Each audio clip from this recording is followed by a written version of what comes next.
അസ്സലാമലൈക്കും. ഇന്നൊരു അടിപൊളി ഒരു റൈസിൻ്റെ റെസിപ്പിയാണ് വന്നിട്ടുള്ളത്. നമുക്ക് ഈസി ആയിട്ട് ഒരു 10 മിനിറ്റിൽ ഉണ്ടാക്കാൻ സാധിക്കുന്ന ഒരു റൈസിൻ്റെ റെസിപ്പിയാണ് കേട്ടോ.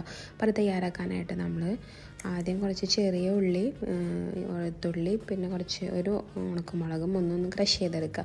ഇതിന് കുറച്ച് വെളിച്ചെണ്ണ ഒരു പാനിൽ വെച്ചിട്ട് അതിലൊന്ന് വഴറ്റിയെടുക്കണം പാനിൽ. നെക്സ്റ്റ് അതിലേക്ക് നമ്മൾ കുറച്ച് മുളക് പൊടി, മഞ്ഞൾപ്പൊടി, കുറച്ച് വേപ്പില ഇട്ട് കൊടുക്കുക. ഇത് 4 കോഴിമുട്ട ഇവിടെ ചേർത്ത് കൊടുത്തിട്ടുണ്ട്. അതിലേക്ക് ആവശ്യത്തിന് ഉപ്പും ചേർത്തിട്ട് അതൊന്ന് മിക്സ് ചെയ്ത് കൊടുക്കുക. അപ്പോൾ കോഴിമുട്ട ഇതേപോലെ ആയി കിട്ടും. നെക്സ്റ്റ് നമ്മളിതിലേക്ക് ഞാൻ വേവിച്ച് വെച്ചിട്ടുള്ള ബിരിയാണി റൈസ്, ജീരകശാല റൈസാണ് കേട്ടോ ചേർത്തിട്ടുള്ളത്. നിങ്ങൾക്ക് വേണമെങ്കിൽ ബസ്മതി റൈസും ചേർത്ത് കൊടുക്കുക. അതൊന്ന് മിക്സ് ചെയ്ത് കഴിഞ്ഞിട്ടുണ്ടെങ്കിൽ നമ്മളുടെ ഈസി ആയിട്ടുള്ള ഈ ഒരു റൈസ് റെസിപ്പി റെഡിയാണ്. വേറെ കറികളൊന്നും വേണ്ട അതിൻ്റെ കൂടെ കഴിക്കാം. പക്ഷേ ഒരു ഭംഗിക്ക് ഞാനൊരു ബുൾസയും കുറച്ച് അച്ചാർ, കുറച്ച് കുക്കുംബർ സാലഡ് എടുത്തിട്ടുണ്ട്. അപ്പോൾ എല്ലാവരും ഈ ഈസി ആയിട്ടുള്ള ഈ ഒരു എഗ് റൈസ് ഒന്ന് ട്രൈ ചെയ്ത് നോക്കുക. നല്ല ടേസ്റ്റാണ് കേട്ടോ. എൻ്റെ മക്കൾക്ക് ഭയങ്കര ഇഷ്ടമാണ് ഈ റൈസ്.